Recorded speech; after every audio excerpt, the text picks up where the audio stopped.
Friends, नमस्कार। हर हर महादेव, घर घर महादेव। कैसे हैं दोस्तों आप लोग? मैं हूं आपकी astrologer Deepa Madane. Astro friend में आपका बहुत बहुत स्वागत है। दोस्तों, आज हम चर्चा करेंगे 2 अगस्त नागपंचमी के दिन काल सर्प दोष में हम ऐसे क्या उपाय करें कि जिससे हमारे जीवन में हम सफलता की सीढ़ियां बहुत ही जल्दी तरीके से पालें। जी हाँ दोस्तों, जिन लोगों की कुंडली में काल सर्प दोष होता है उन्हें औरों के मुकाबले 10 गुना मेहनत करनी पड़ती है। उनके हर काम 99% पर होकर अटक जाते हैं। सफलता के लिए जो लोग सफलता का फल बहुत ही आसानी से पा लेते हैं, इन लोगों को दोस्तों अब उस सफलता को पाने के लिए, उस फल को पाने के लिए दोस्तों कड़ी मेहनत और परिश्रम करना पड़ता है। इनका कोई भी काम एक बार में नहीं होता, 10 बार अटकता है तब इनका कोई काम होता है। तो दोस्तों, जीवन में ये जितनी सफलता के पीछे भागते हैं उतनी ही इनको जीवन में असफलताएं पहले हाथ लगती हैं, फिर कहीं जाकर थोड़ी बहुत सफलता हाथ में लगती है। तो दोस्तों, हम ऐसे क्या उपाय करें नागपंचमी पर काल सर्प दोष के कि हम अपने जीवन में सफलताओं को बहुत जल्दी पा सकें, इस दोष को अपनी कुंडली से समाप्त कर सकें। और ऐसा क्या करें कि हमारे भाग्य का ये सारा अवरुद्ध, सारी बाधा हम इसको हटा सकें। तो दोस्तों, मैं इस पूरे विषय पे आपसे चर्चा करूंगी, लेकिन उससे पहले मेरा निवेदन है कि अगर आपने अभी तक मेरे चैनल को लाइक नहीं करा है, सब्सक्राइब नहीं करा है, तो आप पहले उसे लाइक कर लीजिए, सब्सक्राइब कर लीजिए, उसमें जो बेल आइकन का बटन है उसे भी प्रेस कर लीजिए ताकि मेरी वीडियो की हर नई जानकारी आप तक सबसे पहले पहुंच सके। चलिए दोस्तों, मैं अपनी जानकारी को आगे बढ़ाती हूं। दोस्तों, इस बार काल सर्प दोष 2 अगस्त 2022 को उत्तरा फाल्गुनी नक्षत्र में पड़ रहा है जी दोस्तों, और ये शुरू हो जाएगा सुबह 5:13 से लेके 2 अगस्त 2022 को 5:13 से लेके दोस्तों 3 अगस्त 2022 को 5:41 पर ख़त्म हो जाएगा। दोस्तों, इस नागपंचमी का जो स्वामी है नक्षत्र, वो उत्तरा फाल्गुनी नक्षत्र है। तो दोस्तों, अब हम ऐसे क्या उपाय करें जिससे हम अपने जीवन में राहत पा सकें। तो दोस्तों, आपको ये पता होना चाहिए कि काल सर्प दोष 12 प्रकार का होता है। जी हाँ दोस्तों, आप अगर कुंडली में जानते हैं या आप काल सर्प दोष को थोड़ा भी जानते हो तो दोस्तों, कुंडली में काल सर्प दोष 12 प्रकार का होता है। जो लोग अपनी कुंडली किसी को दिखा चुके हैं या जिनको कुंडलियों में अपने काल सर्प दोषों के नाम पता है, वो इन उपायों को अपने काल सर्प दोष को, जिनको पता है कि हमें कौन सा काल सर्प दोष हमारी कुंडली में इस उपाय को कर सकते हैं। पर दोस्तों, आप लोग चिंता मत करिए। जिन लोगों ने अपनी कुंडली प्रिडिक्ट नहीं करवाई है या जिनको अपने काल सर्प दोष के नाम की जानकारी नहीं है, तो वो लोगों के लिए भी मैं एक जनरल उपाय जरूर बताऊंगी। तो चलिए दोस्तों, मैं अपनी जानकारी को शुरू करती हूँ। दोस्तों, काल सर्प दोष 12 प्रकार का होता है। कुलिक काल सर्प दोष, वासुकी काल सर्प दोष, अनंतकाल काल सर्प दोष, तक्षक काल सर्प दोष, कर्कोटक काल सर्प दोष, शंखचूर्ण काल सर्प दोष, महापदम काल सर्प दोष, शंखपाल काल सर्प दोष, और दोस्तों पदम काल सर्प दोष, घातक काल सर्प दोष, और दोस्तों विषधर काल सर्प दोष, और शेषनाग काल सर्प दोष। दोस्तों, ये इस तरीके से 12 काल सर्प दोष होते हैं। एक 12 घर जैसे कुंडली के होते हैं, उसी तरह के दोस्तों 12 काल सर्प दोष होते हैं। ये अलग अलग जातक की कुंडली में अलग अलग नाम से होते हैं। तो दोस्तों, अगर आप अपनी कुंडली में ये जानते हैं कि आपको कौन सा काल सर्प दोष बना हुआ है, तो दोस्तों मैं हर काल सर्प दोष के नाम के साथ उसके उपाय बताऊंगी। मैं शुरुआत करती हूँ कुलिक काल सर्प दोष से। जी हाँ दोस्तों, जिन जातकों की कुंडली में कुलिक काल सर्प दोष होता है उन्हें नागपंचमी वाले दिन 2 रंग वाला कंबल दान करना चाहिए। और जो लोग दोस्तों कंबल दान नहीं कर सकते, उन लोगों को काला सफ़ेद तिल किसी भी शिवालय में शिवलिंग के ऊपर ज़रूर रख कर आना चाहिए। या फिर दोस्तों, जो लोग ये सोचते हैं कि उनके पास अगर इतनी क्षमता है कि वो खरीद सकते हैं, तो दोस्तों उन लोगों को इस दिन चांदी की ठोस गोली बनवाकर अपने पास रखना चाहिए। इससे कुलिक काल सर्प दोष उनके ऊपर प्रभाव नहीं कर पाता। दोस्तों, अगला है वासुकी काल सर्प दोष। अगर आपकी कुंडली में वासुकी काल सर्प दोष बन रहा है तो दोस्तों आपको इस दिन क्या करना चाहिए, नागपंचमी वाले दिन अपने सिरहाने बाजरा रखकर सो जाना चाहिए। दोस्तों, आप चाहे तो नागपंचमी के एक दिन पहले भी अपने सिरहाने बाजरा रखकर सो सकते हैं और अगले दिन सुबह यह बाजरा पक्षियों को डाल सकते हैं, या फिर आप नागपंचमी वाले दिन भी अपने सिरहाने रख के सो सकते हैं और नागपंचमी के अगले दिन पक्षियों को डाल सकते हैं। दोस्तों अगर आप चाहें तो, अगर आपकी क्षमता है तो आप 3 मुखी, 8 मुखी और 9 मुखी रुद्राक्ष को लाल धागे में इस दिन धारण कर सकते हैं। लेकिन इन रुद्राक्ष की माला जो मैं बता रही हूँ 3 मुखी और 9 मुखी और 8 मुखी को पहले शिवलिंग के ऊपर रखकर अभिषेक करना चाहिए और उसके बाद ही लाल धागे में गले में धारण करना चाहिए। दोस्तों तीसरा है अनंत काल सर्पदोष। अगर आपकी कुंडली में अनंत काल सर्पदोष बन रहा है तो आपको 1 मुखी, 8 मुखी, 9 मुखी रुद्राक्ष शिवलिंग पर रख कर अभिषेक करने के बाद गले में धारण करना चाहिए। और दोस्तों अगर आप लोग इतने रुद्राक्ष खरीद नहीं सकते या आप रुद्राक्ष खरीदने में कैपेबल नहीं है तो दोस्तों रागा जो आता है, एक प्रकार की धातु होती है, उस रागे के एक सिक्के को ले जाके आपको नागपंचमी वाले दिन जल प्रवाह कर देना चाहिए। दोस्तों चौथा होता है तक्षक काल सर्पदोष। अगर आपकी कुंडली में तक्षक काल सर्पदोष बन रहा है तो आपको 11 नारियल बहते जल में प्रवाह कर देना चाहिए नागपंचमी वाले दिन। अगर दोस्तों आप लोग 11 नारियल या आपके घर के आसपास कोई गरीब मिलता है, नदी नहीं है, तो आप उस गरीब को भी 11 नारियल दान कर सकते हैं। लेकिन दोस्तों अगर आप किसी गरीब को नारियल दान कर रहे हैं तो उसके साथ में आप उसको एक सफ़ेद कपड़े में चावल बांधकर जरूर दान करें। पर दोस्तों अगर आपकी कुंडली में चंद्रमा उच्च का है तो आपको चावल का दान नहीं करना चाहिए। चलिए दोस्तों मैं आगे बढ़ती हूँ। अगला है दोस्तों करकोटक काल सर्पदोष। अगर आपकी कुंडली में करकोटक काल सर्पदोष बना हुआ है तो दोस्तों आपको किसी भी शिव मंदिर में नाग नागिन का जोड़ा चढ़ाना चाहिए। चाहे तो आप तांबे का चढ़ा दें, चाहे तो आप चांदी का चढ़ा दें। और अगर दोस्तों आप तांबे और चांदी का नाग नागिन का जोड़ा नहीं खरीद सकते तो दोस्तों एक कागज़ पे नाग नागिन बनाकर उस कागज़ को फोल्ड करके आपको शिवलिंग के ऊपर छोड़कर और जल चढ़ाकर घर आ जाना चाहिए। दोस्तों अगर इसके बाद भी अगर आप इस उपाय के अलावा आप इसमें एक उपाय और कर सकते हैं कि आपको 8 तरीके के फूल लेना चाहिए। जैसे कनेर हो गया, अपना हर श्रृंगार हो गया, 8 तरह के आप किसी भी तरह के फूल ले सकते हैं। इस 8 तरह के फूलों को आपको ले जाकर कहीं भी नदी के पास या बहती नदी में छोड़ आना चाहिए। तो इससे आपका करकोटक काल सर्पदोष समाप्त होता है। कम से कम 1 वर्ष के लिए अगले नागपंचमी तक आपको ये किसी भी तरीके से परेशान नहीं कर सकता। दोस्तों अगर आप इस उपाय के अलावा भी कोई और उपाय करकोटक काल सर्पदोष का करना चाहते हैं तो दोस्तों आपको भैरव मंदिर में जाकर दही और गुड़ का भोग लगाकर आ जाना चाहिए। दोस्तों अगर आपको इन तीनों उपाय में से आपको जो श्रेष्ठ लगता है वो आप कर सकते हैं। दोस्तों इसी के साथ अगर आपकी कुंडली में शंखचूर्ण काल सर्पदोष बन रहा है तो दोस्तों आपका 8 मुखी 9 मुखी रुद्राक्ष धारण करना चाहिए। अगर आप 8 मुखी 9 मुखी रुद्राक्ष धारण नहीं कर सकते तो दोस्तों एक शंख लेकर उसमें चांदी के नाग नागिन का जोड़ा रखकर आपको किसी भी शिवालय में छोड़ आना चाहिए। जी हाँ दोस्तों, या तो आप 8 मुखी 9 मुखी रुद्राक्ष को धारण कर सकते हैं या फिर आप एक शंख लें और उस शंख के अंदर आप चाहे जल रख दें, चाहे कच्चा दूध रख दें और उसमें चांदी के नाग नागिन या फिर आप तांबे के नाग नागिन, या फिर आपकी जेब अफोर्ड नहीं करती तो आप कागज़ पे नाग नागिन का जोड़ा बना के फोल्ड करके इस शंख के अंदर रखकर, लेकिन वो कागज़ होना चाहिए दोस्तों भोजपत्र का। जी हाँ दोस्तों, बाज़ार से एक भोजपत्र का कागज़ लें और उस पर नाग नागिन आप अष्टगंधा से बना लें और उसको इसके शंख के अंदर रखकर, चाहे तो आप शंख में दूध रख दें या जल रख दें और उसको ले जाके आप शिवालय में रख कर आ सकते हैं। दोस्तों अगर आपकी कुंडली में महापद्म काल सर्पदोष बन रहा है तो आपको हनुमान मंदिर में इस दिन चोला चढ़ाना चाहिए नाग पंचमी वाले दिन और सुंदरकांड का बैठकर पाठ करना चाहिए।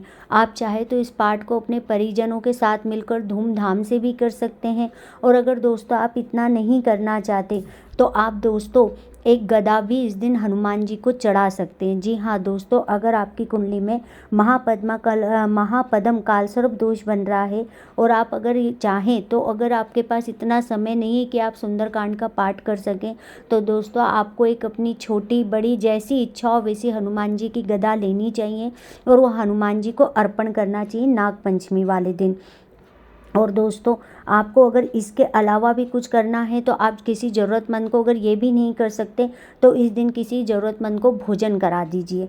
दोस्तों, जिनकी कुंडली में शंखपाल काल सर्पदोष बन रहा है, जी हाँ दोस्तों, जिनकी कुंडली में शंखपाल काल सर्पदोष बन रहा है, उन्हें शिव जी का दूध से रुद्र अभिषेक करना चाहिए।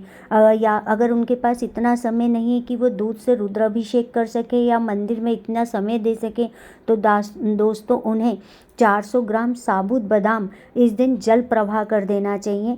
तो दोस्तों शंखपाल कालसर्प दोष में उन्हें राहत मिलती है।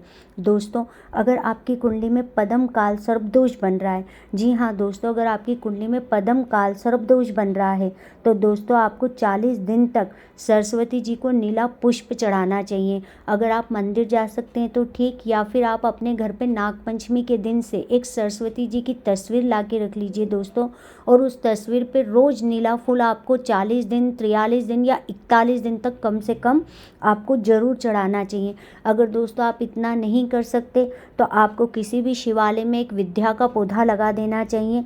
तो ये भी आपको काफ़ी हद तक आपके पद्म काल सर्प दोष से मुक्ति दिलाता है। दोस्तों, आप चाहें तो तुलसी जी का पौधा भी लगा सकते हैं।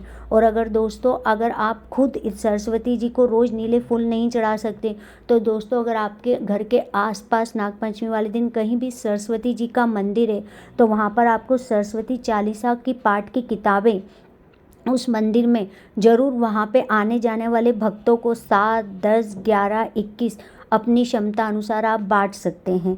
दोस्तों, अगर आपकी कुंडली में घातक काल सर्प दोष बन रहा है तो आपको पीतल के बर्तन में गंगा जल भरकर अपने पूजा स्थल में रखना चाहिए। या फिर दोस्तों आप 4 मुखी, 8 मुखी, 9 मुखी हरे रंग 9 मुखी रुद्राक्ष हरे रंग के धागे में अपने गले में धारण कर सकते। या दोस्तों आप 4 मुखी, 8 मुखी और 9 मुखी रुद्राक्ष नहीं धारण कर सकते तो दोस्तों आपको नागपंचमी वाले दिन किसी भी शिवालय में एक बेलपत्र का पौधा ज़रूर लगा देना चाहिए, जिससे ये बेलपत्र शिव जी पर चढ़ती रहेगी, तो जिससे आपका घातक काल सर्प दोष है वो कहीं ना कहीं आपको राहत देगा। कहीं ना कहीं आपको इस घातक काल सर्प दोष के कारण अपने जीवन में कठिनाइयों का सामना नहीं करना पड़ेगा।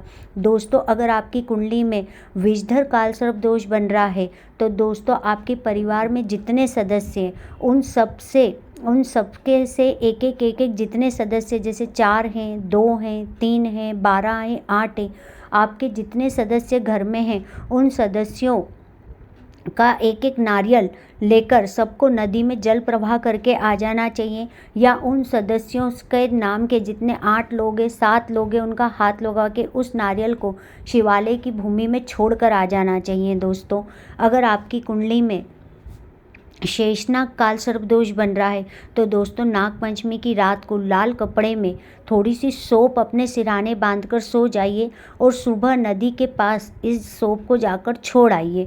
दोस्तों, अगर आपकी कुंडली में किसी भी प्रकार का काल सर्प दोष जो मैंने बताया इन 12 दोषों में से कोई बन रहा है तो दोस्तों आप इन उपायों को ज़रूर करिए, ताकि आप इस सावन में इस नागपंचमी से लेके अगले साल नागपंचमी तक जितने भी साल भर में आपके जीवन में रोड़े आएंगे, अटके आएंगे, आपके काम नहीं बनते, दोस्तों उन कामों को गति मिल जाएगी। आपको असफलताओं का सामना नहीं करना पड़ेगा, आपको सफलताएं हाथ में लगेगी। अब दोस्तों ये तो हो गए उन 12 कालसर्प दोषों के नाम। जिन लोगों को अपने कालसर्प दोष के नाम पता है वो इन नाम के अनुसार अपने उपाय कर सकते हैं।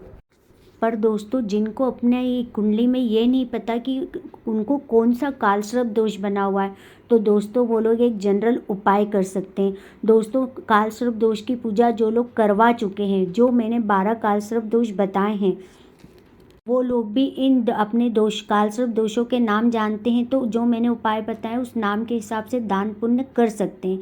पर दोस्तों कालसर्प दोष की पूजा अगर आप लोग करा चुके हैं तो भी आपको इस पूजा को हर साल जनरेट करते रहना चाहिए। मेरे कहने का मतलब ये है दोस्तों कि जब कालसर्प दोष की पूजा हमें जीवन में एक ही बार करनी होती है, फिर इस पूजा के लिए आपको मेंटेन करना होता है। जी हाँ दोस्तों, अगर आप अपनी कुंडली में ये जानते कि आपको कालसर्प दोष है, आप कालसर्प दोष की शांति करा चुके, पूजा करा चुके, तो भी दोस्तों आपको अब इस दोष को आपके जीवन में कभी दोबारा निर्मित ना हो, आपके उनके जीवन में कभी दोबारा परेशानियां ना हो।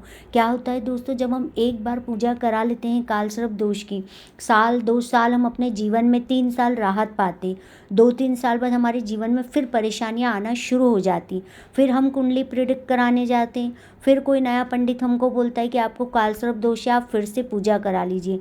तो दोस्तों पहली बात ये जान लीजिए कि कालसर्प दोष की शांति जब एक बार हो जाती है तो आप इस पूजा को, आपकी इच्छा है, चाहे तो आगे कराएं, चाहे तो आप ना कराएं, आप सिर्फ इस पूजा को मेंटेन करें। मेरे कहने का मतलब है कि जब नागपंचमी आती है उस दिन आप, या अगर नागपंचमी के दिन उस उपाय को नहीं कर सकते तो दोस्तों सावन के महीने में आप कभी भी किसी भी सोमवार को दोस्तों एक चांदी का नाग नागिन लेके दूध में दूध जल और चीनी मिलाकर एक तांबे के लोटे में लेकर शिवलिंग के ऊपर इस नाग नागिन को, चांदी के नाग नागिन को रखकर और जल छोड़कर ये नाग नागिन वहीं छोड़ाएं।